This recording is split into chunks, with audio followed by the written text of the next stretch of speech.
तो आज हम देखेंगे भारत के भौतिक प्रदेशों के अंतर्गत भौतिक विभाजन में भारत का एक और प्राकृतिक विभाजन है, जिसे हम उत्तर के विशाल मैदान के तौर पर जानते हैं। जैसा कि आप देख पा रहे हैं, आपको कैमरे में दिखाई दे रहा है। मैंने शीर्षक लिख रखा है उत्तर का विशाल मैदान। आ, भारत की भूगर्भिक संरचना जब आप पढ़ रहे थे तो मैं आपको उत्तर के विशाल मैदान या हिमालय से निकलने वाली तीन महत्वपूर्ण नदियां हैं, गंगा, सिंधु, ब्रह्मपुत्र। इनके द्वारा निर्मित मैदान को ही उत्तर का विशाल मैदान कहा जाता है। इसके बारे में मैंने यहाँ का भूगर्भिक बनावट कैसा है, इसके बारे में आपको बताया था। भूगर्भिक बनावट के बाद आज मैं बताऊंगा आप लोगों को इस विशाल मैदान का धरातल या बाहरी बनावट कैसा है।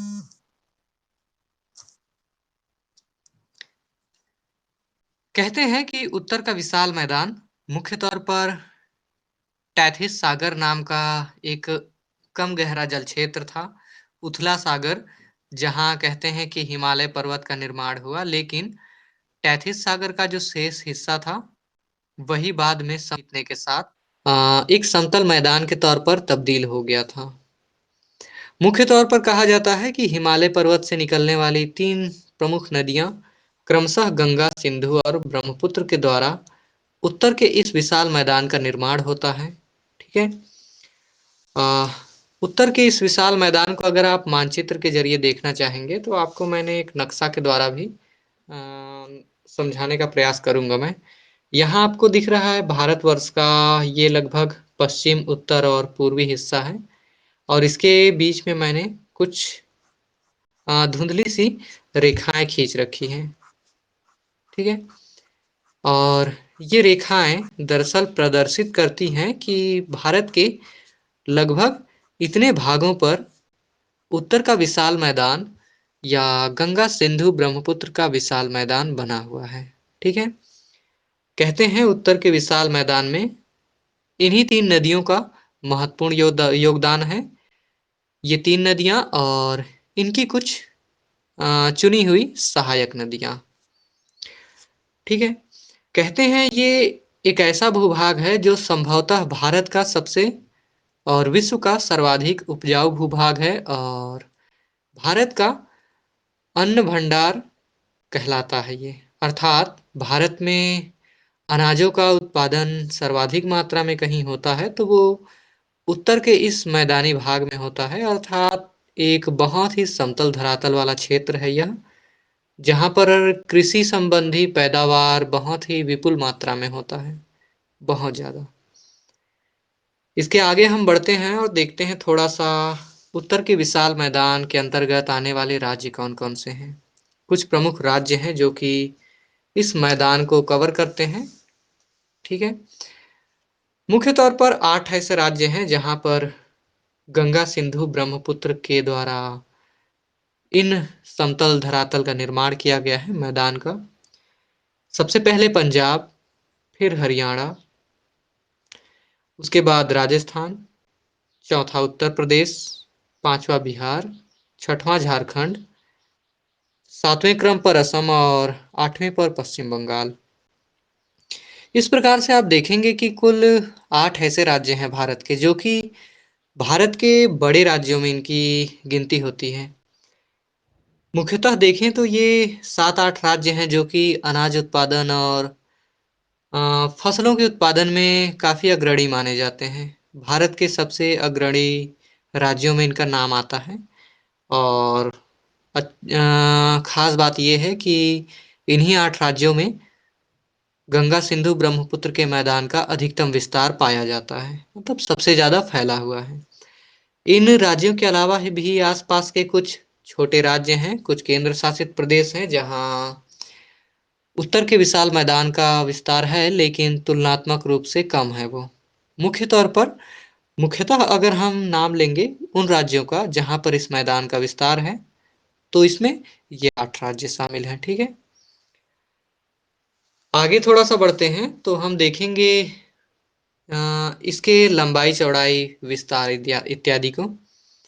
कहा जाता है उत्तर का विशाल मैदान, जो कि मुख्यतः 8 राज्यों में फैला हुआ है, इसका कुल दायरा या क्षेत्रफल लगभग 7 लाख वर्ग किलोमीटर क्षेत्र है। अर्थात एक बड़ा हिस्सा भारत का उत्तर के विशाल मैदान के अंतर्गत आता है। लगभग 7 लाख वर्ग किलोमीटर का क्षेत्र।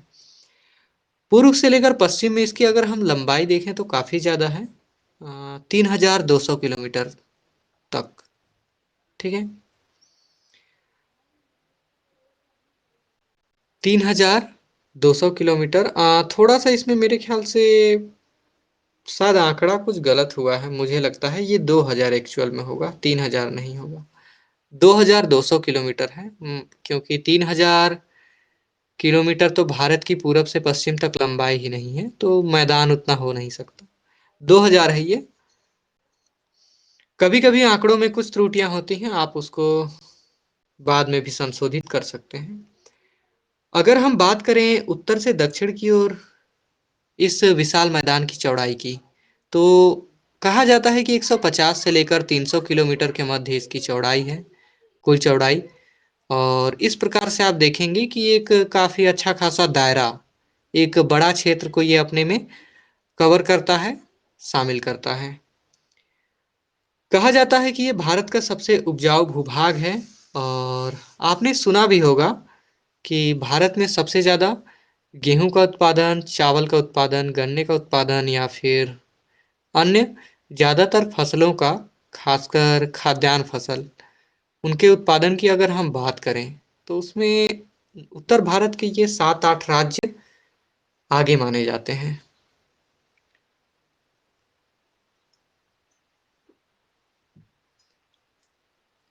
थोड़ा सा अगर हम आगे बढ़ते हैं तो देखेंगे उत्तर के विशाल मैदान को विभाजित किया गया है। ठीक है, उत्तर के विशाल मैदान का दायरा 7 लाख वर्ग किलोमीटर क्षेत्र पर फैला हुआ है। और इस 7 लाख वर्ग किलोमीटर के अलग अलग भागों में उत्तर के विशाल मैदान को कुछ स्थानीय नामों से पुकारा जाता है। और क्षेत्र के अनुसार अलग अलग विशेषताएं इस मैदान की पाई जाती हैं, तो उसके अनुसार इनको विभाजित किया जाता है कुछ अलग अलग भागों में। तो देख लेते हैं इसको थोड़ा सा। उत्तर के विशाल मैदान के अंतर्गत आपको 3-4 नाम मिलेंगे, जैसे भाबर प्रदेश, तराई प्रदेश, कांप प्रदेश। ठीक है, कांप प्रदेश के अंतर्गत एक आता है बांगर, दूसरा आता है खादर। ठीक है, बांगर और खादर क्या होता है, कांप प्रदेश क्या होता है, तराई प्रदेश क्या होता है, भाबर प्रदेश क्या होता है, इन सभी को मैं आपको क्रमशः आहिस्ता से बताऊंगा जैसे जैसे हम आगे बढ़ेंगे। फिलहाल मैं पेज को पलटता हूं।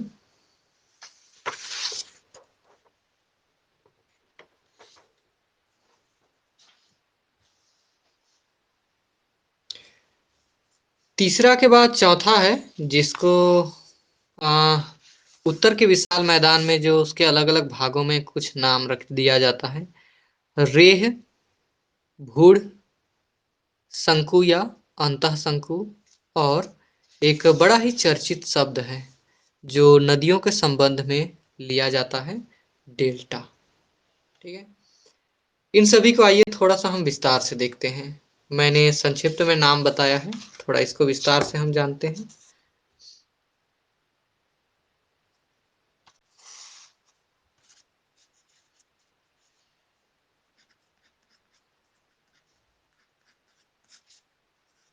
मैदानी भाग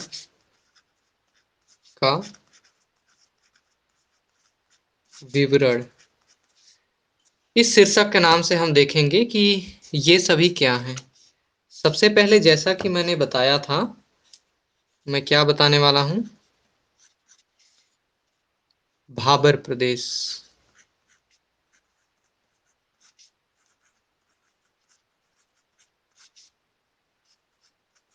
ठीक है, भाबर प्रदेश होता क्या है। अंग्रेजी में भी इसे हम भाबर प्रदेश कहते हैं, हिंदी में भी कहते हैं। ठीक है, कहते हैं सिंधु नदी से तीस्ता नदी के मध्य इसका विस्तार पाया जाता है। किसका, भाबर प्रदेश का।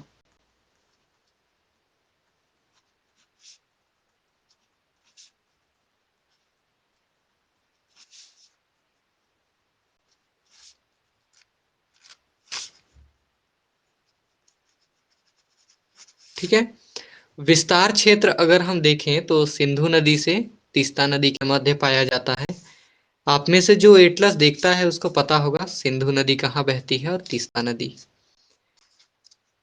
अ, इसे एक अन्य नाम दिया जाता है, शिवालिक का जलोढ़ पंख।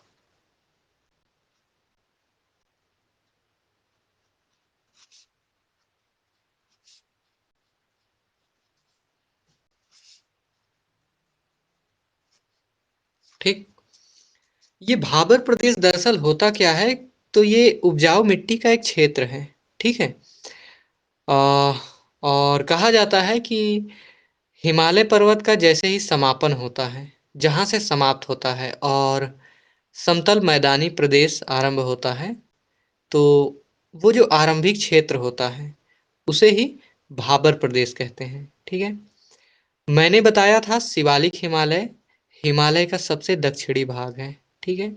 अर्थात जहाँ से गंगा सिंधु ब्रह्मपुत्र के मैदान का आरंभ होता है, तो वहाँ का जो आरंभिक मैदानी भाग है उसे ही हम भाबर प्रदेश के नाम से जानते हैं। और इसी के बारे में मैं बता रहा हूँ आप लोगों को। कहते हैं कि ये 8 से 10 किलोमीटर चौड़ा है, कुल चौड़ाई। ठीक है। इसकी कुल चौड़ाई 8 से 10 किलोमीटर के मध्य है।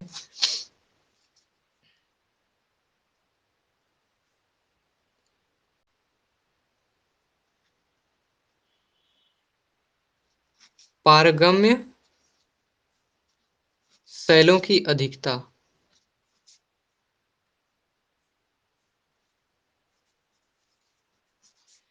अब देखिए क्या है कि जहां पर पर्वतीय भाग का अंत होता है, ठीक है, तो देखिएगा नदियां बहुत तेज ढलानों के साथ बहती हुई आती हैं। और जैसे ही समतल धरातल आता है तो वहां पर नदियों का बहाव धीमा हो जाता है और नदियों में जो भी कंकड़ पत्थर मिट्टी होते हैं वो सारे उस शुरुआती समतल भाग में जमा हो जाते हैं। तो कहते हैं कि हिमालय से जो भी नदियां निकलती हैं तो समतल भाग के रूप में सबसे पहले भाबर प्रदेश ही आता है उन नदियों के मध्य। और वो नदियां अपने जल के साथ बहाकर लाई गई कंकड़ पत्थर, बजरी, मिट्टी, इन सभी को आसपास पूरा बिखेर देती है। और इसीलिए कहते हैं कि यहाँ पर पारगम्य शैलों की अधिकता पाई जाती है। पारगम्य शैल अर्थात मान लीजिए पत्थर, छोटे छोटे पत्थर या फिर बजरी जिसको बोलते हैं, कंकड़ पत्थर, वो कैसे होते हैं? पारगम्य होते हैं। मतलब पानी देखिएगा वहाँ पत्थर के नीचे दबा पड़ा रहता है, छोटे छोटे पत्थरों के नीचे, जैसे रेत के नीचे पानी होता है वैसे ही। तो ऐसे ही छोटे छोटे कंकड़ पत्थरों का बहुत जमावड़ा हो जाता है, काफी ज्यादा जमाव हो जाता है, जिसे हम पारगम्य शैल कहते हैं। तो भाबर प्रदेश की एक विशेषता है कि यहाँ पर पारगम्य शैलों की अधिकता पाई जाती है और छोटे बड़े कंकड़ पत्थर पाए जाते हैं।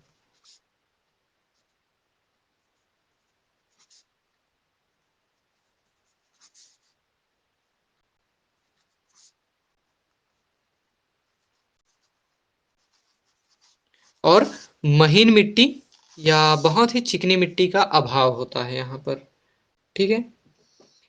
कहते हैं कृषि के दृष्टिकोण से ये उपयुक्त नहीं है, कृषि कार्य हेतु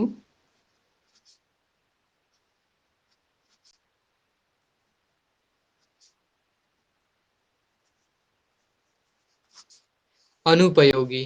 ठीक है। एग्रीकल्चरल फॉर्म्स हेतु ये बिल्कुल भी सही नहीं है। क्यों? क्योंकि यहाँ पर मिट्टियाँ कम मात्रा में हैं और हैं भी तो वो कंकड़ पत्थर के साथ मिली हुई है और यह उतना उपजाऊ नहीं है जो एक बेहतर कृषि कार्य के लिए होना चाहिए। तो ये पहला था भाबर प्रदेश। ठीक है। कहते हैं कि भाबर प्रदेश, जैसा कि मैंने बताया था कि पहाड़ी ढलान के बाद समतल क्षेत्र जो होता है मैदान, उसका शुरुआती क्षेत्र है जहाँ पर बड़े-बड़े कंकड़ पत्थर, छोटे-छोटे कंकड़ पत्थर होते हैं और नदियाँ यहाँ विलुप्त हो जाती हैं। ठीक है?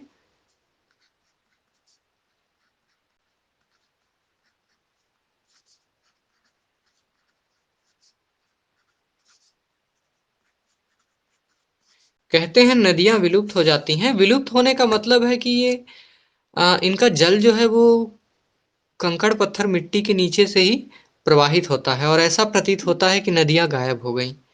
वास्तव में हुई नहीं होती हैं। तो ये भाबर प्रदेश है।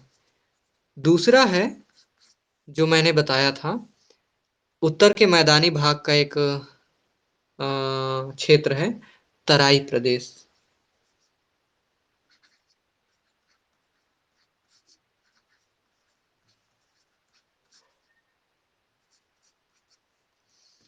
अब तराई प्रदेश क्या होता है? तो तराई कहने का मतलब क्या है? आपने सुना होगा कि पहाड़ी जो होता है या फिर कोई पर्वत होता है उसका जो ढलान होता है, ठीक है? बिल्कुल ढलान का अंतिम सिरा, मतलब जहां से किसी पर्वत का चढ़ान या पहाड़ी का चढ़ान शुरू होता है, तो लगभग वो निचला हिस्सा जो होता है ढालनुमा उसे हम तराई कहते हैं। तराई प्रदेश, जहां से किसी पहाड़ी भाग का आरंभ होता है। ठीक है? तो कहते हैं कि भाबर प्रदेश जो है वो सॉरी तराई प्रदेश जो है वो हिमालय का सबसे निचला हिस्सा है। ठीक है? और यह मैदानी भाग का ही हिमालय पर्वतीय क्षेत्र से लगा हुआ अंग है। ठीक है? अर्थात तराई प्रदेश अ, विशाल मैदान और हिमालय पर्वतीय क्षेत्र को एक तरह से जोड़ने का काम करता है। दोनों के मध्य का क्षेत्र है। ठीक है? जहाँ मैदानी भाग का आरंभ होता है और पर्वतीय क्षेत्र का सबसे निचला सिरा जो अंत होता है। अगर इसका हम विस्तार क्षेत्र देखें तो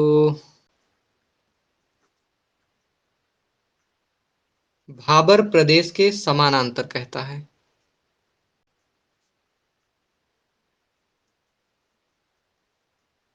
कहने का मतलब कि भाबर प्रदेश जो कि बिल्कुल किसी पहाड़ी या पर्वत के ढलान के बाद, अंतिम ढलान के बाद एक समतल क्षेत्र होता है, बिल्कुल उसी के साथ साथ फैला है तराई प्रदेश।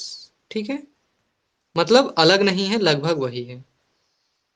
अगर इसकी हम चौड़ाई की बात करें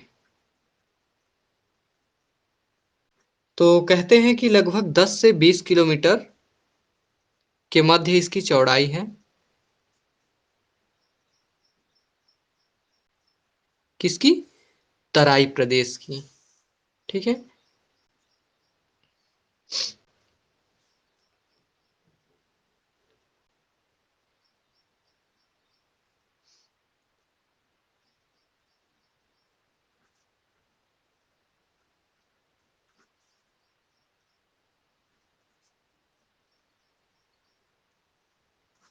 भाबर प्रदेश की विलुप्त नदियां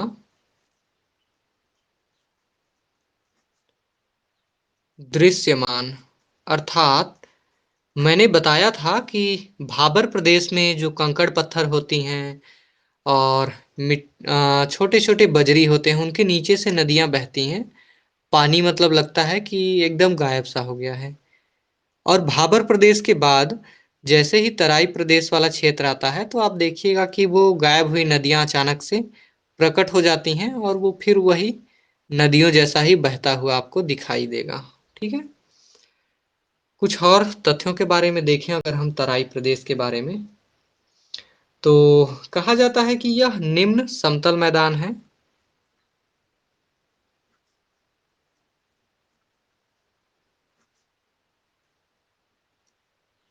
और मुख्यतः दलदली भाग, कीचड़ युक्त। ठीक है? काफी दलदली भाग है और ये कीचड़ युक्त होता है। ठीक है? कौन सा? तराई प्रदेश। मतलब बहुत ही कम ऊंचा क्षेत्र है। इसको नोट करिए, फिर आगे बढ़ते हैं।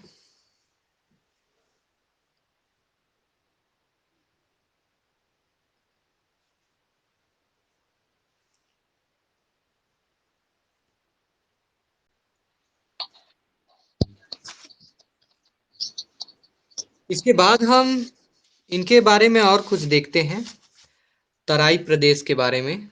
तो कहा जाता है कि यहाँ पर नदियों का मार्ग अनिश्चित होता है।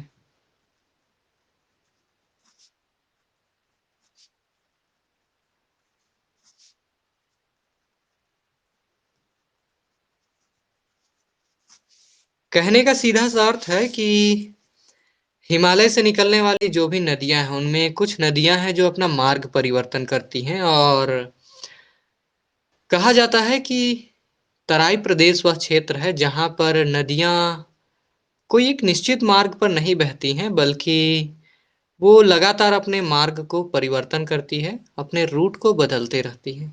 तो ये एक प्रमुख विशेषता है तराई क्षेत्र की, कि जब यहाँ नदियां आती हैं या नदियां यहाँ पहुंचती हैं, तो वो कोई फिक्स उनका रास्ता नहीं होता, निश्चित मार्ग।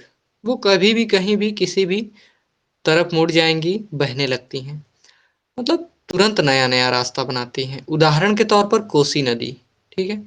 अक्सर आपने सुना होगा कि कोसी नदी, जो कि नेपाल की ओर से निकलती है, फिर बिहार में प्रवाहित होती है और मार्ग परिवर्तन करती है, ठीक है। काफी।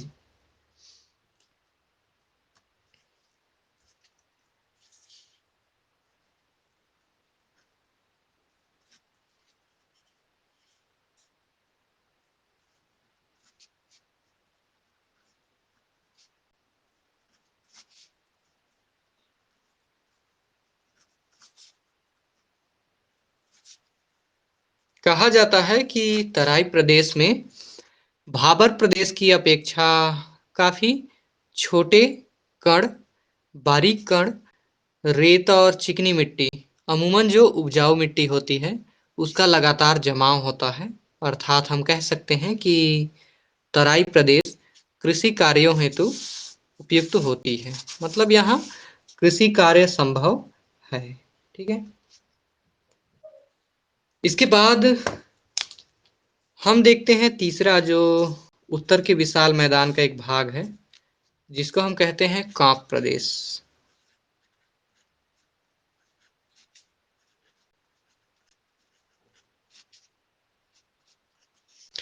कांप प्रदेश क्या होता है, कांप मिट्टी क्या है, इसको हम थोड़ा सा समझते हैं, चलिए। कहा जाता है कि कांप मिट्टी जो है, ये जलोढ़ मिट्टी को कहा जाता है।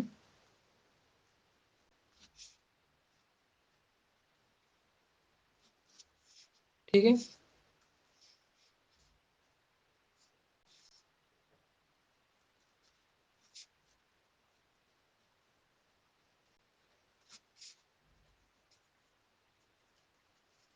कहा जाता है कि उत्तर भारत का विशाल मैदान अगर बना हुआ है, तो वो जलोढ़ मिट्टी से ही बना हुआ है। अर्थात जल के द्वारा जो मिट्टियां बहा कर लाई जाती हैं और धरातल पर लगातार बिछाई जाती हैं, उसे ही हम जलोढ़ मिट्टी कहते हैं। जल के साथ बहा कर लाई गई मिट्टी, ठीक है, जिससे एक समतल मैदान का निर्माण होता है। विशेष तौर पर उत्तर के विशाल मैदान का जब जिक्र होता है, तो कांप प्रदेश का ही जिक्र होता है, अर्थात जलोढ़ मिट्टी वाला एक विशाल क्षेत्र, ठीक है। कहते हैं विशेष तौर पर ये गंगा और उसकी सहायक नदियों के द्वारा निर्मित है।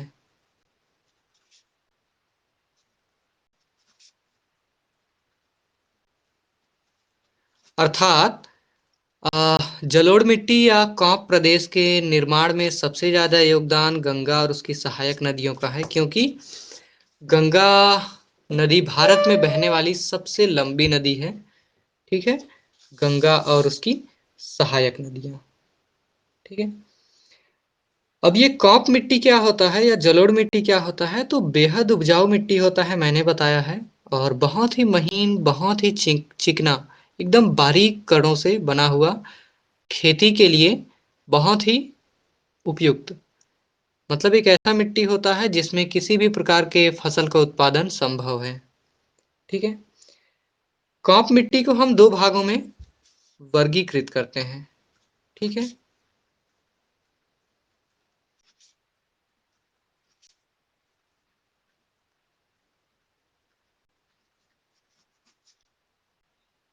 कौन कौन से हैं इसको देख लेते हैं।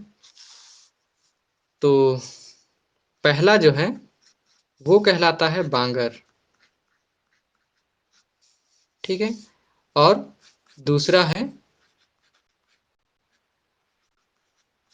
खादर, ठीक है। क्या है? बांगर और खादर। सबसे पहले देखते हैं बांगर क्या होता है।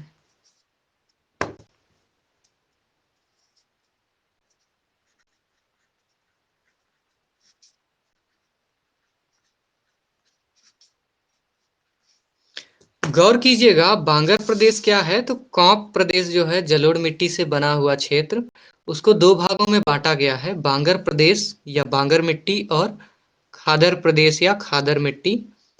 सबसे पहले हम बांगर मिट्टी या बांगर प्रदेश को देखेंगे, ठीक है। कहते हैं कि जलोढ़ मिट्टी से निर्मित या फिर कौप प्रदेश या जो गंगा का मैदान है, ठीक है,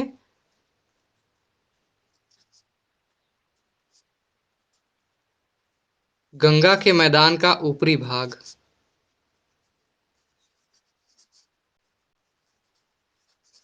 ठीक है, अपेक्षाकृत ऊंचा भाग,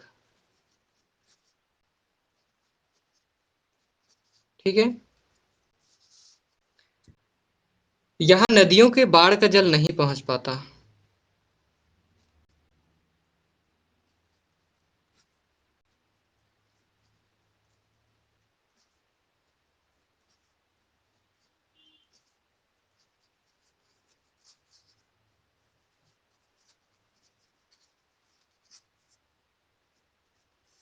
तो विशेष तौर पर कहा जाता है कि ये पुरानी जलोढ़ मिट्टियों का क्षेत्र है, पुरातन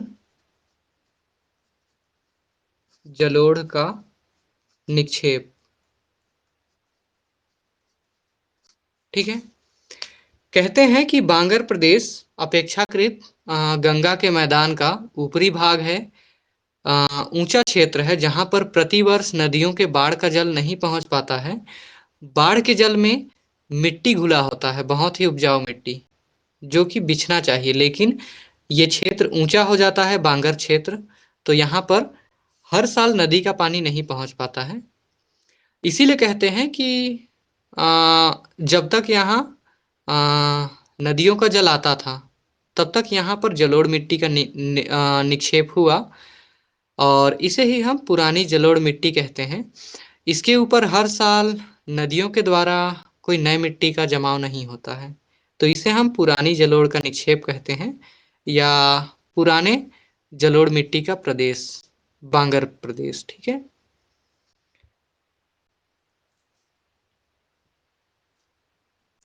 अगर इसके निर्माण काल की हम बात करें तो प्लीस्टोसीन युग में निर्मित हुआ था।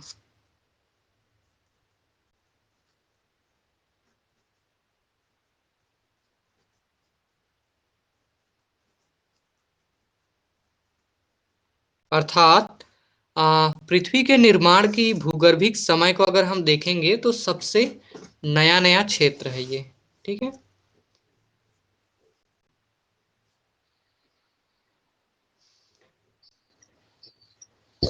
माइक को बंद करिए सिल्विया।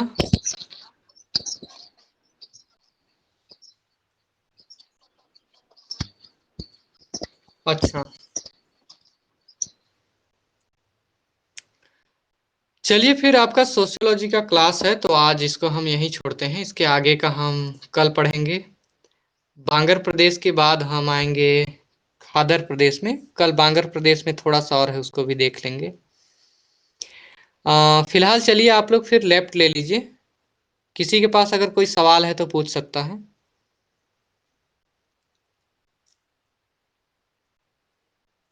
नहीं है?